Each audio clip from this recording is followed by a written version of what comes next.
The human brain is more complex and has superior processing capabilities than any electronic computer, at least until now. It can make your senses go beyond normal limits with limitless imagination. Many people believe that the brain has more potential than we know, even more than it can imagine. In some respects, we know even more about the far reaches of the galaxy than we know about the brain. Have you wondered how the brain works, or how it creates the difference between the intelligence of a genius and an ordinary person? Can a person possess extraordinary abilities based on their brain power? That's what we're going to try to find out in today's video. The real power of the brain, we will start here, Seattle, Washington, USA. Researchers working at the University of Washington in the Institute for Learning and Brain Sciences have published the results of a special study on the human brain. That is, when a baby is born, it can learn any communication language in the world, meaning that the baby inherently has a supernatural ability right from the moment of birth. Research shows that babies also have amazing intelligence. They can actually learn and remember movements, even if they are very small on themselves. There are about 800 different languages and communication sounds in the world that are used relatively widely, but most of us as adults only use about 40 of them. It's amazing that a newborn baby can hear and distinguish between more than 800 sounds. Children are always given awareness, even if they don't really understand. Because of that, do you pay attention to these sounds? When a child starts learning to talk, they don't talk nonsense. If you listen to them very carefully, very slowly, you will realize that the baby is trying to repeat the same sound, some kind of word in communication. They hear a random sound every day, then repeat it over and over again until they get it right and make this magical sound. Looking at a newborn's brain is like looking at a sponge of the world's most complex structures. It can actually absorb everything from its surroundings and is then gradually selected and lost as it develops into an adult. In terms of body proportions, a newborn baby's brain is much larger than an adult's brain. Their brain weighs 307 to 390 grams, accounting for 12 to 13% of body weight, while an adult's brain weighs 1 to 400 grams, accounting for 2.3 to 2.8% of body weight. A supercomputer is inside our heads. What we know about it today is the result of millions of years of development, thousands of years of recorded history, and hundreds of years of modern research. Do you think we understand the massive matter that resides in our own bodies? The answer is harsh. It is definitely not. In this world, there are two biggest and most difficult to explain mysteries. The first is the question of the birth of the universe, the beginning of life. And the second is when you look in the mirror and suddenly realize that I am truly conscious. You don't know why you have consciousness, where it comes from, how it works, or whether it will ever be lost or not. Then you will realize that the brain is the most complex object in the universe that we know today. What is happening in the brain every second of every minute? Indeed, it remembers, stores, and extracts necessary information. Every daily action, like a breath, a cup of coffee, or a nap, stimulates the brain. Perhaps the best example for us to understand the workings of the human brain is an incident nearly 200 years ago that we will learn about now. The story of a man who lost more than half of his brain, and miraculously survived. In 1848, this man was leading his team of workers to build a new railroad outside Cavendish, Vermont.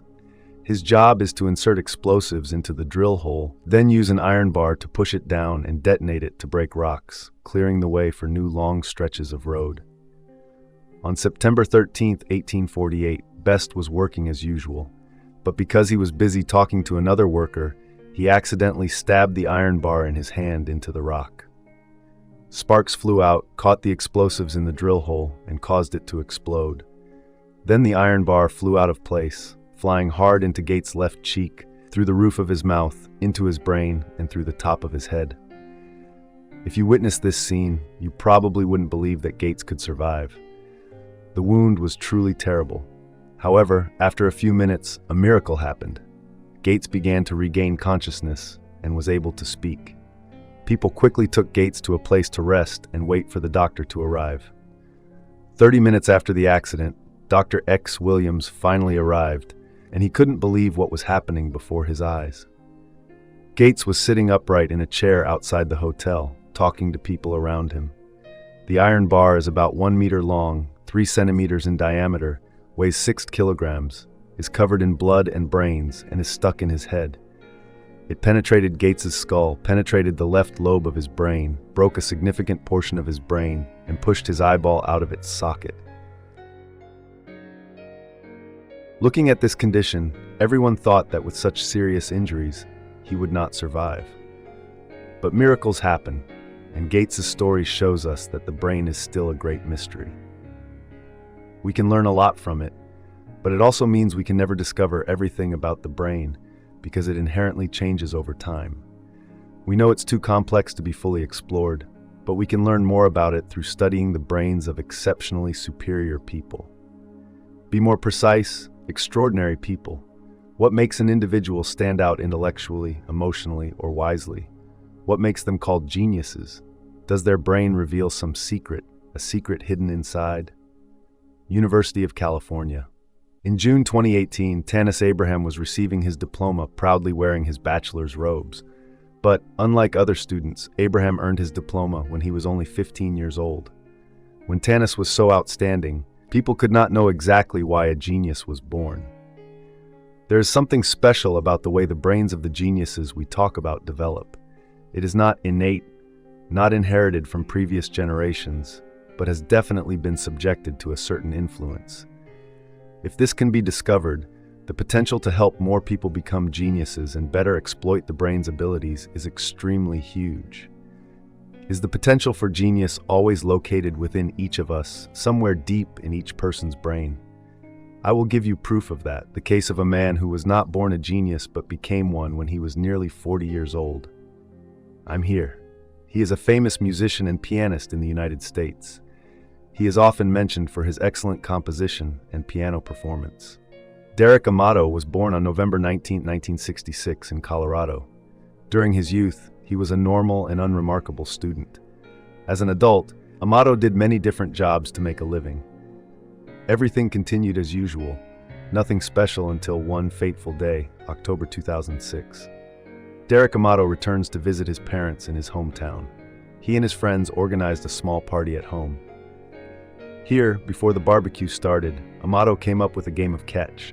That jump caused Amato to hit his head on the bottom of the pool, injuring him. His friends quickly pulled him up. However, Amato was now in a semi-comatose state. Amato's mother took her son to the emergency room. Here, doctors diagnosed Amato with traumatic brain injury, 35% loss of hearing in the left ear, and memory loss. The damage is quite large, and it is expected to take quite a while to recover. However, strangely, right after the accident, Amato was able to recover, and his health was almost back to normal. The doctors were also extremely surprised and decided to let Amato return home for treatment to overcome the shock. He decided to go to a close friend's house to have fun, and that was the moment a genius was born. As soon as he entered his friend's house, Amato saw a piano built in the middle of the house. It was one of those moments where you don't have to know anything. It was already set up for me to touch it. I put my fingers on the keys, and Amato sat down, playing expertly and passionately until 2 a.m. When I close my eyes, I see black and white structures moving from left to right, actually representing in my mind a continuously moving stream of musical symbols. Although Derek Amato had practiced and played the guitar before, his musical level was only average, and he did not know how to play the piano. He has never even touched the piano once. Yet, currently, Amato has become a famous pianist, regularly giving big performances and mastering 8 different musical instruments. Whenever listening to these melodious melodies, many people still wonder, where does his magical ability come from? Overnight, without even having to undergo a single basic piano lesson, a musical genius was born. I'll tell you a secret right now. The answer to that is a syndrome called Savant syndrome, also known as Savant syndrome. You can simply understand this as follows. After some type of brain injury or nervous system damage, a normal person suddenly possesses special skills without them being conscious of it. In Amato's case, it is very likely that the fall made the left hemisphere of the brain function weaker while stimulating the right hemisphere, which is believed to perform tasks related to art to unleash its potential. Maximize your special abilities, which are all possessed by Amato, showing that even if we are not born a genius, there is still a hidden power in the brain that cannot be fully discovered. So the question now is how to unlock the inherent genius ability, activating it whenever we want. Ask yourself, if that happens, how big a breakthrough we will have in human development. One day, each person walks into a room where there are options for us to become Einstein, Mozart, or Picasso, depending on our preferences. It sounds crazy, but it's also very interesting. Of course, we will also have to trade to become geniuses. And we also don't know how much we will have to trade when trying to possess the brain of a scientist in just a few minutes. I don't expect any of us to have a swimming pool accident to activate our hidden genius. And moreover, what if the genius that the brain bestows is not used by a scientist or an artist, but is under the control of a criminal? Worse yet, what if it's a serial killer?